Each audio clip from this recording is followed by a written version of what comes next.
કેમ છો? હું છું આપની હોસ્ટ અને દોસ્ત કૃતિ. સ્વાગત છે આપનું મંતવ્ય ન્યૂઝની એક વિશેષ રજૂઆત વાનગી શોમાં. Title sponsored by LG Bandhani Hing, essence of authentic taste since 1894, co presented by Mother's Recipe, પ્રેમનો સ્વાદ. દર્શક મિત્રો, આજે વાનગીના રસોડે જે મહેમાન આપના માટે વાનગી લઈને આવ્યા છે એવી વાનગી છે વિસરાતી જતી વાનગી અને કહી શકાય. આપણા નાના નાની દાદા દાદી એ વાનગી બનાવતા હશે અને વાનગીનું નામ છે ગીગો. નામ સાંભળીને કદાચ તમે નહીં સાંભળ્યું હોય, ભાગ્યે જ સાંભળ્યું હશે, કારણ કે આ વિસરાતી જતી વાનગી છે, પણ આ વાનગીનું પણ ઘણું મહત્વ રહેલું છે. તો ચાલો વધુ વાર નથી લગાડવી, આપણા મહેમાન કોણ છે, વાનગી કઈ રીતના બનાવવાના છે, એમની પાસેથી જ જાણીએ અને કરીએ આજના શોની શરૂઆત. દર્શક મિત્રો, આજે વાનગીના રસોડે બંસીબેન જોડાઈ ગયા છે મારી સાથે. Bansiben, welcome to our show. Thank you so much Kruti. તો હવે આજે તમે વિસરાતી વાનગી લઈને આવ્યા છો, એના વિશે થોડું જણાવો. હા, આ એક ટ્રેડિશનલ વાનગી છે અને વિસરાતી વાનગી પણ કહી શકાય. આપણા દાદા દાદી છે, નાના નાની છે, એ જ્યારે એક લેફ્ટ ઓવર રેસીપી પણ કહી શકાય, કેમ કે આપણી દાદી નાની જે છે, હું જ્યારે બનાવીશ ને ત્યારે તમે કહેશો કે હા, મેં બાળપણમાં આ વાનગી મેં ચોક્કસ ખાધેલી છે. વાહ! તો હવે આપણે વધુ વાર નથી લગાડવી, કરીએ શરૂઆત. પણ એ પહેલા તમારો પરિચય પણ આપણા વ્યુઅર્સને આપી દો. હા, હું બંસી ઠાકર છું. કુકિંગ એક્સપર્ટ તરીકે આવી અલગ અલગ બધી ચેનલ્સમાં હું જતી હોઉં છું અને વિવિધ બધી કોમ્પિટિશન્સ હોય છે એમાં હું પાર્ટિસિપેટ પણ કરતી હોઉં છું અને એમાં હું વિનર પણ રહી ચૂકેલી હોઉં છું અને કોઈ વખત હું એન્કરિંગ પણ કરતી હોઉં છું. વાહ, શું વાત છે! એટલે હવે નેક્સ્ટ તમે અહીંયા આવવાના છો? શ્યોર, આપણે એક વખત ચોક્કસ એવી ટ્રાય કરશું. પાક્કું. તો હવે કરીએ શરૂઆત. પહેલાં ઇન્ગ્રીડિયન્ટ્સ આપણે જોઈ લઈએ. હા, ઇન્ગ્રીડિયન્ટ્સ મેં કીધું એવી રીતે કે લેફ્ટ ઓવર રેસીપી પણ આ કહી શકાય, એટલે કે કોઈ જ સ્પેશિયલી બહાર લઈને ઇન્ગ્રીડિયન્ટ્સ લાવવા પડે એવી વાનગી નથી. તમે ઘરના જે બધા મસાલા છે, ઘરની જ વસ્તુ તમે વાપરીને વાનગી બનાવી શકો છો.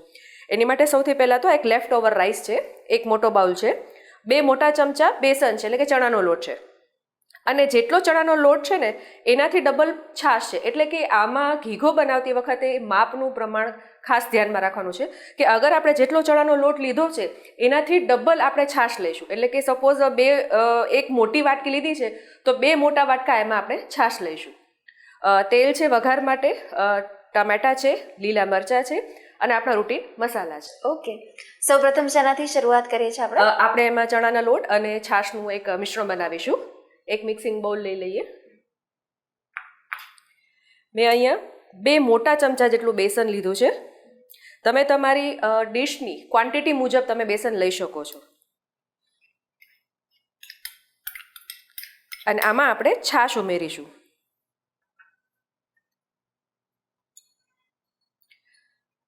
આપણે એક વસ્તુ ધ્યાનમાં રાખીશું કૃતિ, કે આપણે એકી સાથે છાશ નહીં ઉમેરીએ, આપણે ધીમે ધીમે છાશ ઉમેરીશું.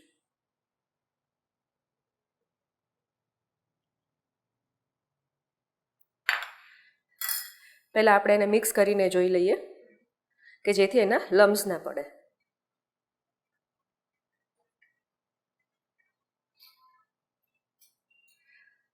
અને આ ક્વિક રેસીપી પણ તમે કહી શકો, કેમ કે ઝટપટ બની જાય છે.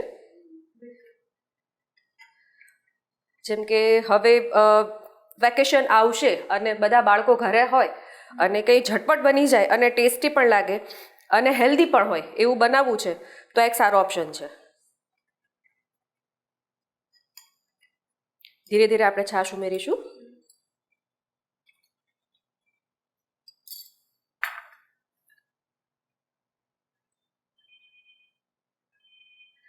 આપણું બેસન અને છાશનું મિશ્રણ રેડી છે અને એમાં લમ્સ નથી. એટલે લમ્સ ના પડે એના માટે જ આપણે ધીરે ધીરે છાશ ઉમેરીશું. અને હું પ્રિફર કરીશ કે પહેલાં બેસન લો અને પછી એમાં છાશ એડ કરો. ઘણા એવું યુઝ કરતા હોય છે કે છાશ લેતા હોય છે અને પછી એની અંદર બેસન એડ કરતા હોય છે, જસ્ટ લાઈક આપણે ખીચુંમાં બનાવતા હોઈએ છીએ. પરંતુ ખીચું એ ગેસ પર હોય છે અને આપણે જો જ્યારે ઠંડા બાઉલમાં કરવું હોય તો આપણે આ રીતે એને પ્રોસેસ કરીશું. વધેલી છાશ છે એ આપણે જ્યારે બનાવીએ ત્યારે એમાં એડ કરી દઈશું. હવે એક પેન લઈશું. પેનમાં આપણે 2 મોટા ચમચા જેટલું તેલ લઈશું.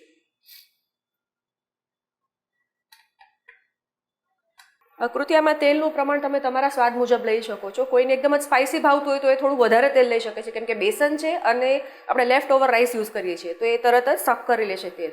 તો તમે પ્રમાણમાં અગર થોડું તેલ ભાવતું હોય તો તમે લઈ શકો છો. અને હું કહીશ કે આમાં ફક્ત તેલ જ વાપરજો, ઘી નહીં આપતા, કેમ કે ઘી છે એકદમ જ ખાઈ જશે બધું, જેમ કે એમનો અલગથી કોઈ સ્વાદ નહીં આવે. એટલે તેલ જ બને તો યુઝ કરજો. કૃતિ તેલ ગરમ થાય એટલે આપણે એની અંદર સૌથી પહેલાં રાઈ ઉમેરીશું. મેં એક મોટો ચમચો જેટલો રાઈ લીધી છે. રાઈ પછી આપણે એમાં જીરું ઉમેરીશું. એ પણ મેં એક મોટો ચમચો જેટલું લીધું છે.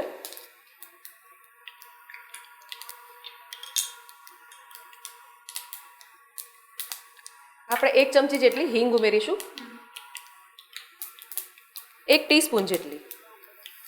તો બંસીબેન, આપણે પણ એલજી બાંધાની જે આપણે આ હિંગ યુઝ કરી રહ્યા છે, તમે એની સુગંધ અત્યારે પણ એ જોઈ શકો છો. તમાલપત્ર અને લાલ મરચું છે, લીમડો છે,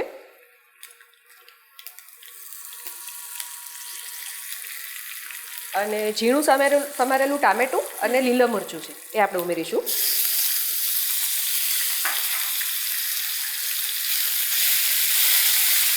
જો વઘાર આવે છે એટલે તમે હિંગની એકદમ જ સુગંધ સરસ આવશે.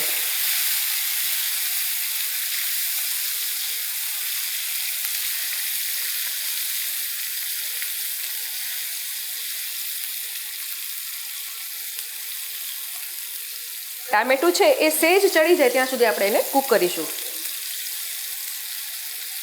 હવે આપણે જે લેફ્ટ ઓવર રાઈસ છે એ આપણે એમાં ઉમેરીશું. મેં એક અહીંયા મોટો બાઉલ જેટલો રાઈસ લીધા છે.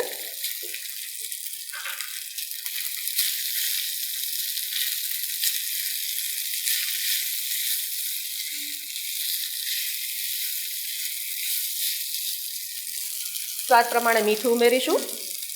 મેં અહીંયા સિંધો મીઠું લીધું છે, તમે તમારા સ્વાદ મુજબ મીઠું ઉમેરી શકો છો. હળદર છે એ પણ 1 ટીસ્પૂન જેટલી.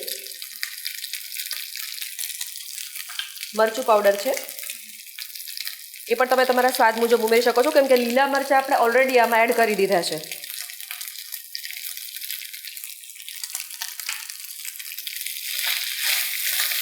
મસાલા નાખ્યા પછી આપણે એને પ્રોપર હલાવી લઈશું.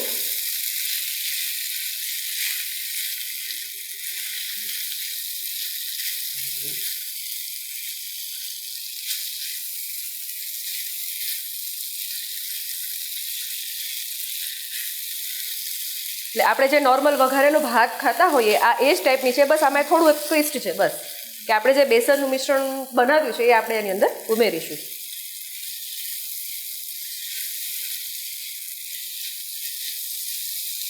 એટલે અત્યારે નામ સાંભળતા તો એવું થાય ઓ ઘીગો એટલે શું હશે, પણ જ્યારે બનીને રેડી થશે ઓ આ તો ખાધું છે. બાળપણમાં ખાધું છે, નાનીના ઘરે જઈએ, મામાના ઘરે જઈએ, કેમ કે વેકેશન હોય ને એ મામા મહિનો કહેવાતો હોય છે.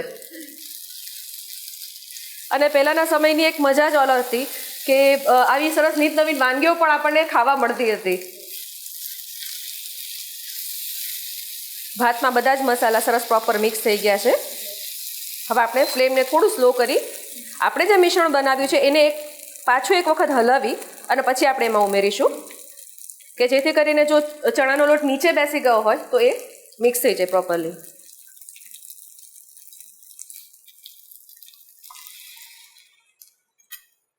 અને આપણી જે બાકી રહી ગયેલી છાશ હતી એ પણ આપણે આની અંદર ઉમેરી દઈશું.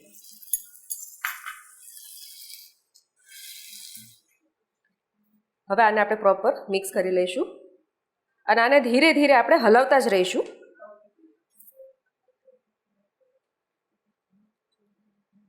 એટલે સમરમાં આપણને જો સાંજે કંઈ ખાવા બનાવવાની પણ ઈચ્છા ના થતી હોય, ઝડપથી બનાવવું હોય તો આપણે આ બેસ્ટ ઓપ્શન છે. યસ, કેમ કે ઉનાળો આવે છે તો આપણે સોસ પડતો હોય છે પાણીનો, તો આપણે લગભગ જરૂરિયાત કરતાં વધારે પાણી પી જતા હોઈએ છીએ, તો આપણું પેટ પણ એકદમ હેવી થઈ જતું હોય, તો ખાવાની ઈચ્છા ન થતી હોય, અથવા તો કંઈ શાકભાજીઓમાં પણ થોડું હોય કે નથી ભાવતી અથવા તો મળી નથી રહી માર્કેટમાં, તો આ એનો સારામાં સારો એક ઓપ્શન છે. છાશ તો આપણે આમાં ઉમેરી જ છે, પણ ઘણા લોકોને લીંબુની ખટાશ પણ ભાવતી હોય છે, તો તમે આમાં લીંબુની ખટાશ પણ ઉમેરી શકો છો. આપણે આમાં ખાંડ ઉમેરીશું, કેમ કે આપણે છાશ લીધી છે એટલે આપણે ખાંડ ઉમેરીશું. દળેલી ખાંડ લીધી છે એ લગભગ 2 મોટા ચમચા જેટલી આપણે આમાં ઉમેરી દઈશું, કે જેથી થોડુંક સ્વીટ ટેસ્ટ આવશે.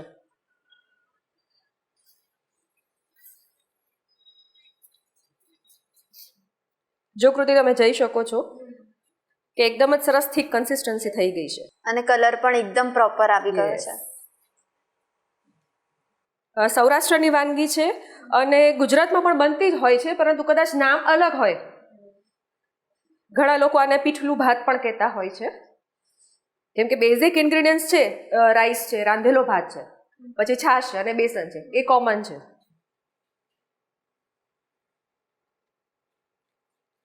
આપણે એને 2 થી 3 મિનિટ માટે ખાલી ચડવા દઈશું કે બેસન જે આપણે એડ કર્યું છે એ સરસ પ્રોપરલી પકાઈ જાય.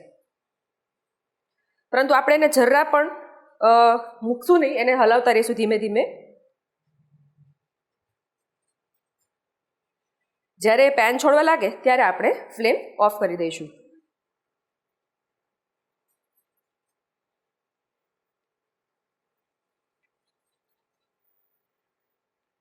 તમે કદાચ યાદ આવ્યું હવે કૃતિ કે તમે કદાચ ક્યાંક ખાધી હોય? યસ. કેમ કે આજની ફાસ્ટ લાઈફમાં આપણી જે પરંપરાગત વાનગીઓ છે એ આપણે ધીમે ધીમે વિસરાઈ રહ્યા છીએ. તો વાનગી જેવા શોને લઈને અમારા જેવા વ્યુઅર્સ આવી રેસીપી શેર કરે એના બદલ અમને ધન્યવાદ આપીએ છીએ મંતવ્ય ન્યૂઝ ચેનલને. અને તમને પણ યાદ હશે કે તમે પહેલી વાર અહીંયા વાનગીના રસોડે આવ્યા હતા ત્યારે પણ વિસરાતી વાનગી લઈને જ આવ્યા હતા, ચમચમિયા. યસ, મેથી બાજરીના ચમચમિયા. કેમ કે આપણે ફેમિલીમાંથી આવીએ છીએ કૃતિ, તો મોટાઓ, વડીલો અને બાળકો બંનેને ધ્યાનમાં રાખી અને આપણે આવી વાનગી બનાવતા હોઈએ છીએ. બસ કૃતિ, આપણી વાનગી તૈયાર છે. આપણે ગેસની ફ્લેમને ઓફ કરી દઈએ.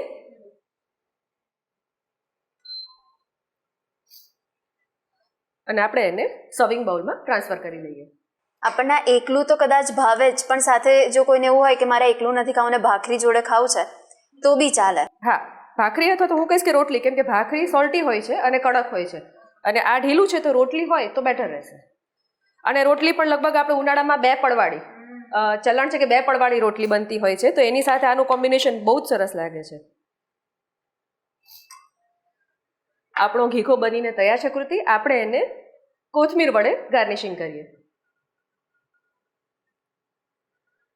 અને કૃતિ, એક વાત ખાસ છે કે ગાર્નિશિંગ જો સરસ હોય ને તો જેને ખાવું છે ને એને પણ આમ એટ્રેક્ટિવ લાગે ખાવાની વાનગી, કેમ કે જોઈને જ આપણને ગમી જાય. ભલે ને આપણી વાનગી સાવ સાદી સિમ્પલ હોય, પરંતુ જો એને સરસ પ્લેટિંગ કરીને આપણે જો સામે પ્રેઝન્ટ કરીએ ને તો સામેવાળાને પણ ખાવાનું બહુ જ આમ ખેંચાઈ જાય, લલચાઈ જાય ખાવા માટે. તો કૃતિ, તૈયાર છે વાનગી ઘીઘો. તો દર્શક મિત્રો, આપણી વિસરાતી જતી વાનગી હવે ભૂલતા નહીં તમે. તો આપના માટે મસ્ત મજાનો ઘીઘો રેડી થઈ ગયો છે. હવે તમે પણ અચૂકપણે ઘરે ટ્રાય કરો અને પછી મને ને બંસીબેન બંનેને જણાવજો કે કેવો બન્યો હતો ઘીઘો. હવે બીજી રેસીપી પણ મસ્ત મજાની આપના માટે લાવ્યા છે મારા મહેમાન. કઈ વાનગી છે એના માટે થોડી રાહ જોવી પડશે. મળીએ છે નાનકડા બ્રેક બાદ. ઘીઘો બનાવવાની સામગ્રી: રાંધેલા ભાત, બેસન, છાશ, તેલ, રાઈ, જીરું, લાલ મરચું, લીમડો, લીલા મરચાં ઝીણા સમારેલા, ટામેટાં, હિંગ, મીઠું, હળદર, મરચું પાવડર, ખાંડ, કોથમીર, ડુંગળી.